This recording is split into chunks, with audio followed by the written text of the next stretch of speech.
Magandang hapon Pilipinas, live mula sa Pag-asa Weather and Forecasting Center. Ito na po ang latest sa liyan ng ating panahon. Pero time check muna tayo, Philippine Standard Time po natin ay 2:34 ng hapon. Mga kababayan, dahil sa patuloy na pag-iral ng bagyong Agaton sa loob nga po ng ating Philippine Area of Responsibility at dahil nga medyo napakabagal nga po nito ang galaw nito, halos concentrated pa rin po yung mga pag-ulan dito po yan sa Visayas hanggang dito po yan sa may Mindanao area.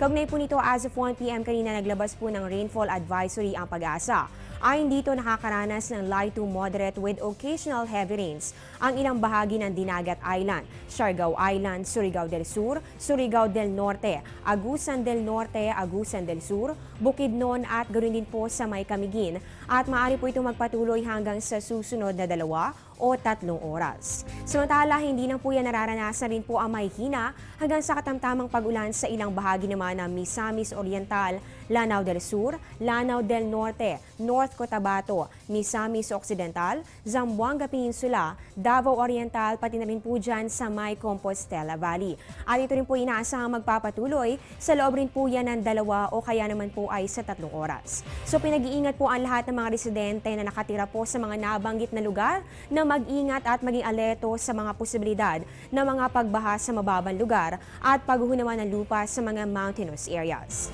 At isa pang paalala mga kababayan, ang bagyo po ay nasusukat hindi po sa dami ng ulan kundi po sa lakas ng hangin na taglay po nito. So ibig sabihin yan, hindi lang po ang mga pag-ulan ang inyong mararanasan kundi meron din po tayong mararanasan na mga pabugso-bugsong hangin. Kaya naman ngayon po, balikan po natin kung saan-saan nga ba nakataas ang storm warning signal number 1.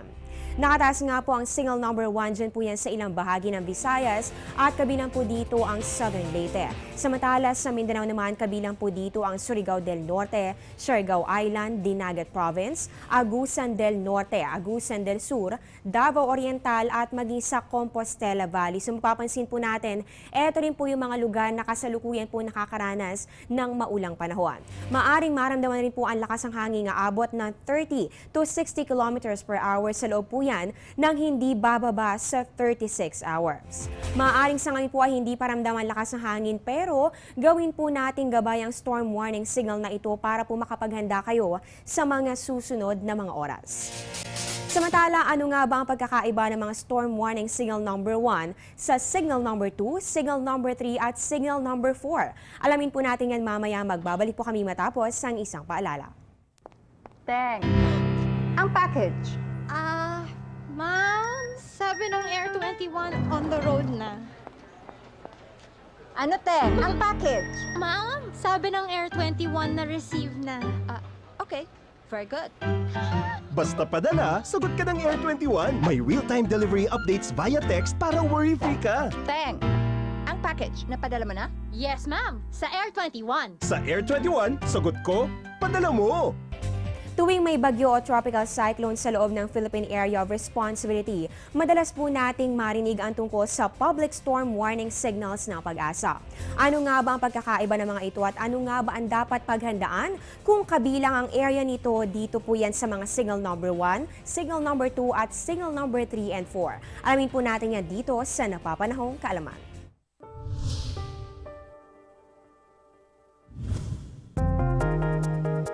May 4 na public storm warning signal ayon sa Philippine Atmospheric, Geophysical and Astronomical Services Administration o Pag-asa.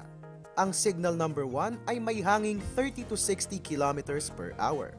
Dito ay maaaring magkaroon ng pag-ulan sa loob ng 36 hours. Kapag signal number 1, sinususpindi na ang klase ng preschool at kindergarten sa mga pribado at pampublikong paaralang apektado ng bagyo.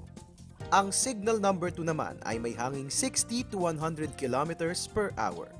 Dito ay sinususpindi na ang klase sa mga apektadong lugar mula preschool hanggang elementary level.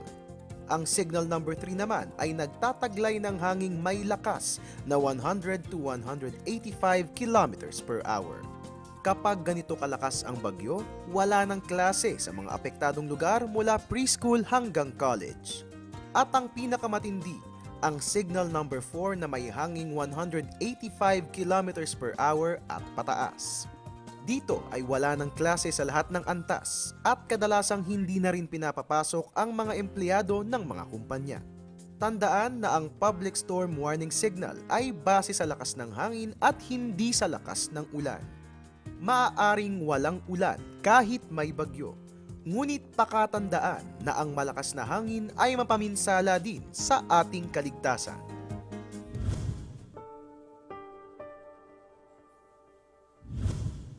Ang programang ito ay hatid sa inyo ng Air 21. Sagot ko, padala mo!